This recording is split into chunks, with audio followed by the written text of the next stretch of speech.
Today, I am so excited to share with you how we installed beadboard backsplash in our kitchen. Number one, I'm excited because I have wanted beadboard backsplash in the kitchen since we lived at the old house. And number two, I'm excited because I cannot wait to show you guys the progress that we are making on our cottage style kitchen update. And I plan on sharing more on that at the end of the video.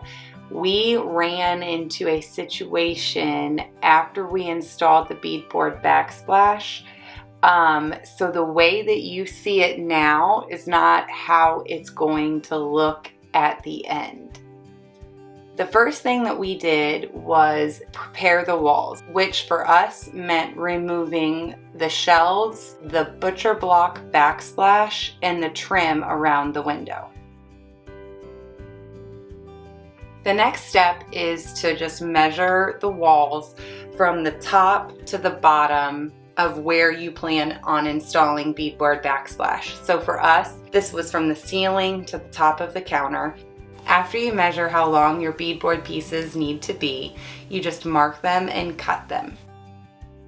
The next thing we did was put liquid nails on the back side of the beadboard.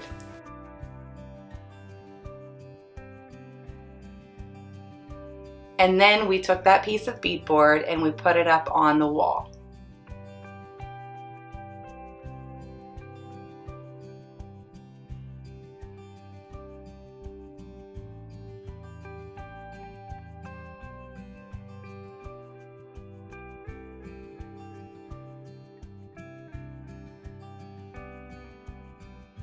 This is a really important step. You want to grab a level and make sure that your first piece of beadboard is perfectly straight.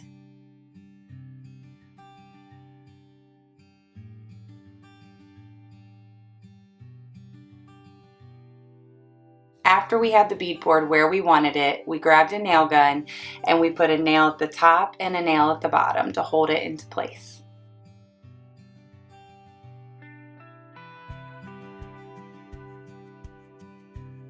Then we started the process all over again. We measured the wall, marked the beadboard to the length that we needed it to be, cut it, put in liquid nails on the back side, and then this is where it starts to get a little different. After the first piece is in and you're ready to install your second piece, the way beadboard works is there's like a groove that you set the pieces into. So you almost put it in at an angle and then put it flush against the wall. And after you do that, you're going to want to push it in so that there's not a big gap. The way that we pushed it tighter was by taking a scrap piece of beadboard that we cut off and just a little hammer and put that on the end of your second piece and just gently tapped it, starting at the top and working our way to the bottom.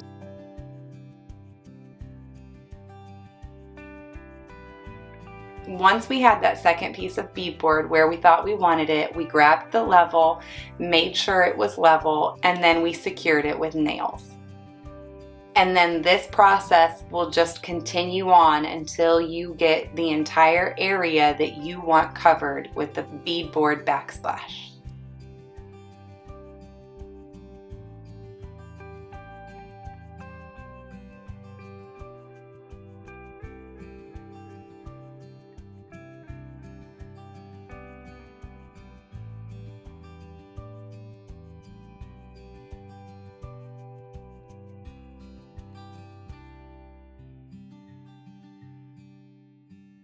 When we got to the window, my husband drew a sketch of the window and then started taking measurements at all of the different areas so that he could write those numbers down on his sketch and then take that sketch and transpose it onto one of the pieces of beadboard. After he had the measurements transposed onto the beadboard, he took the jigsaw and started cutting it out so that we could slide it into place around the window.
When we got to the last wall that we did beadboard backsplash on, there was literally the tiniest sliver that we were short on beadboard.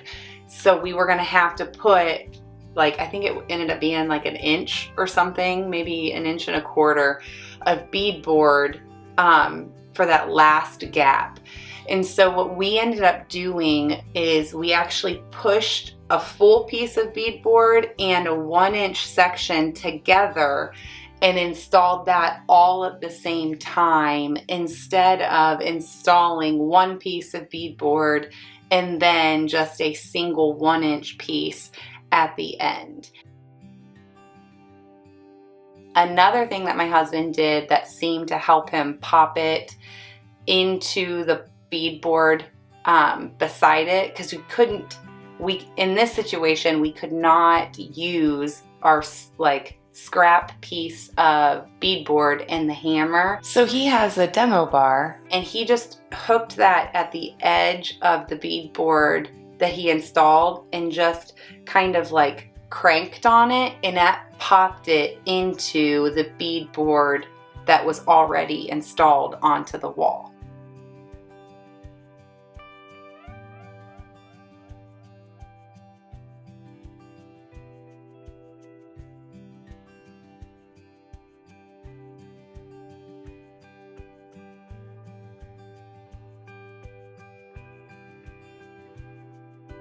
The next thing that I did is caulking and painting.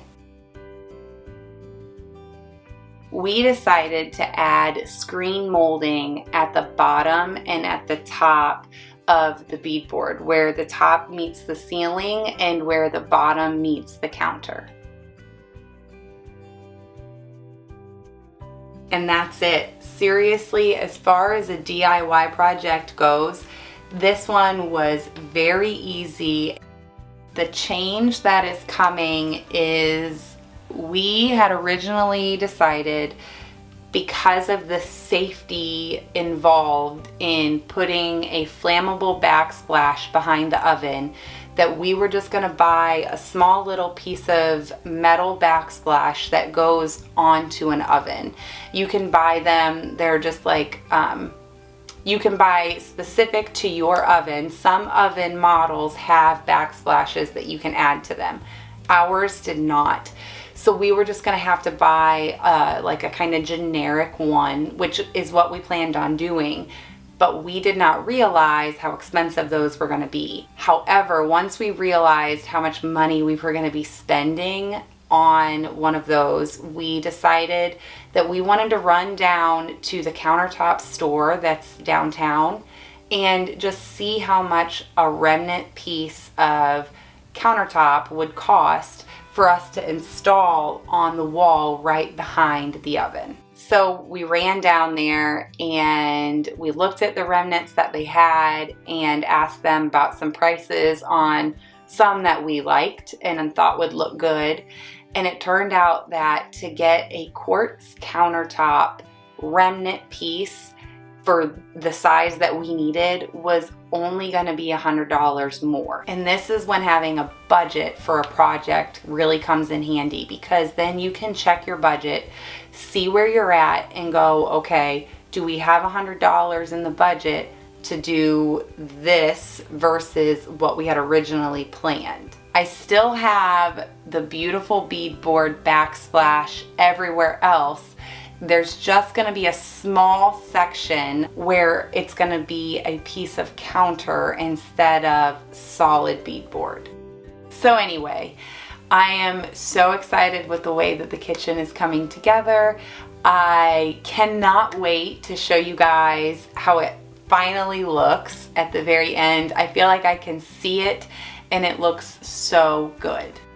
I hope that you enjoyed this video, and if you're new to my channel, I would love for you to hit the subscribe button down below. I'll see you next time.